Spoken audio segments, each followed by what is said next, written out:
LeBron James, this generation's GOAT, but more importantly, my GOAT. Looking at the different versions of LeBron James, the first stint with the Cavs, Miami Heat LeBron James, the second stint with the Cavaliers, and finally the Lakers. The majority already believe Miami LeBron was the best version of him, winning back-to-back championships with the Heat. But today we're not discussing nor are we comparing LeBron James and his different peaks, because we all know LeBron James has had two peaks in his career. Today we're talking about one season of LeBron James, and that is the 2018 season, his final season with the Cavs.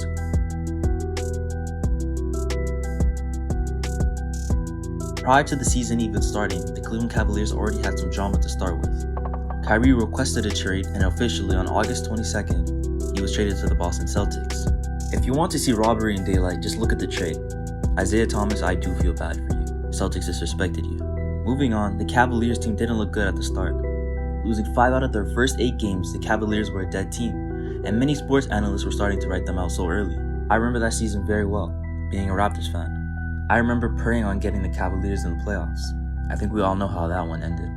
Just looking at their roster, their second best player, Kevin Love, and let's be honest with ourselves, that wasn't the same Kevin Love after his injury. And the rest of the roster wasn't too hot either.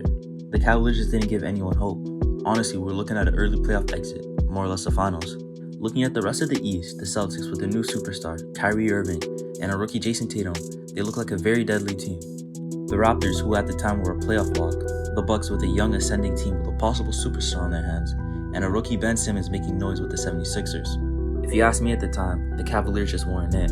I'm not going to discuss the regular season too much, but one thing I'll say, Isaiah Thomas wasn't much help to the Cavs team. Matter of fact, majority of the bench wasn't help. They traded Isaiah Thomas just 1 month after his return from injury, and they sent Dwayne Wade back to the team that drafted him, the Miami Heat. Entering the playoffs, the Cavaliers shook their terrible start of the season woes and finished the season 15-32, 4th in the Eastern Conference. Moving on to the playoffs, LeBron played a 5th-seeded team, the Indiana Pacers, who at the time was led by Victor Oladipo, who was coming off a breakout season. This wasn't the normal Pacers team versus LeBron banger series we tend to get. To be honest, everyone wrote off the Pacers.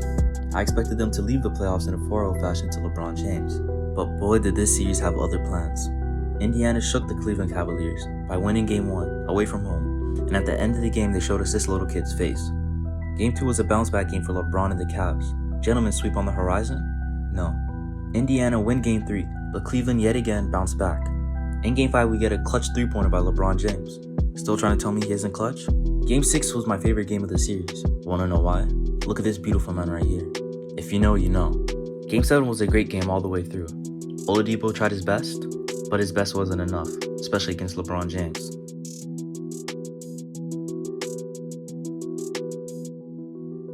Have you ever seen one team scared of one man?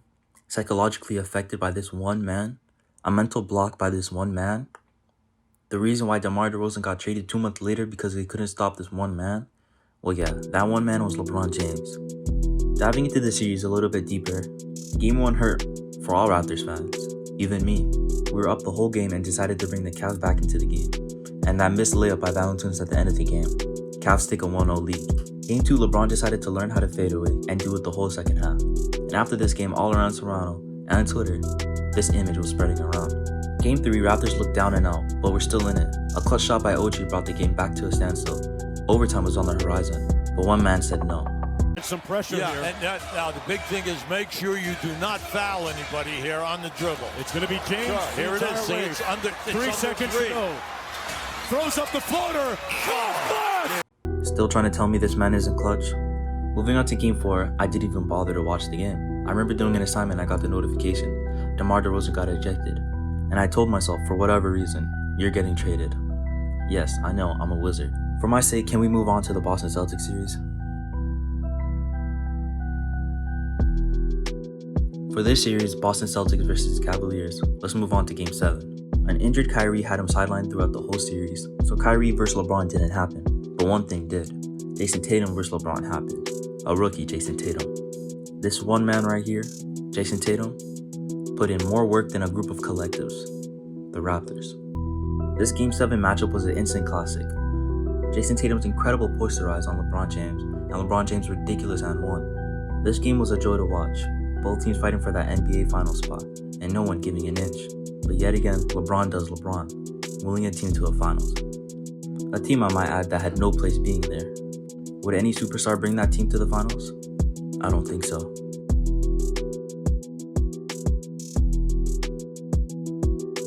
This series was good for like 4 quarters until someone decided to run the clock during a tie game. And after that one game, the series became a snowfest. Other than the KD Game 3 shot over LeBron James, doing his best reenacting from the season prior, other than that, we all know who was going to win this series.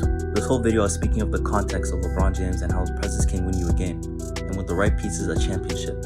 If numbers wanted to be discussed, boy can he back it up. In the finals alone, LeBron averaged a near triple-double. If the NBA Finals MVP was awarded to the best player, LeBron would have more than 4 Finals MVPs. To conclude this video, 2018 LeBron James was the greatest player I've ever watched.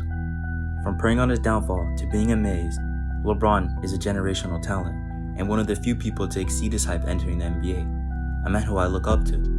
A great father and a great son, 2 things I aim to be. To be honest, LeBron James is more than basketball. He inspired millions, and I am one of them. To LeBron James, the greatest ever, thank you.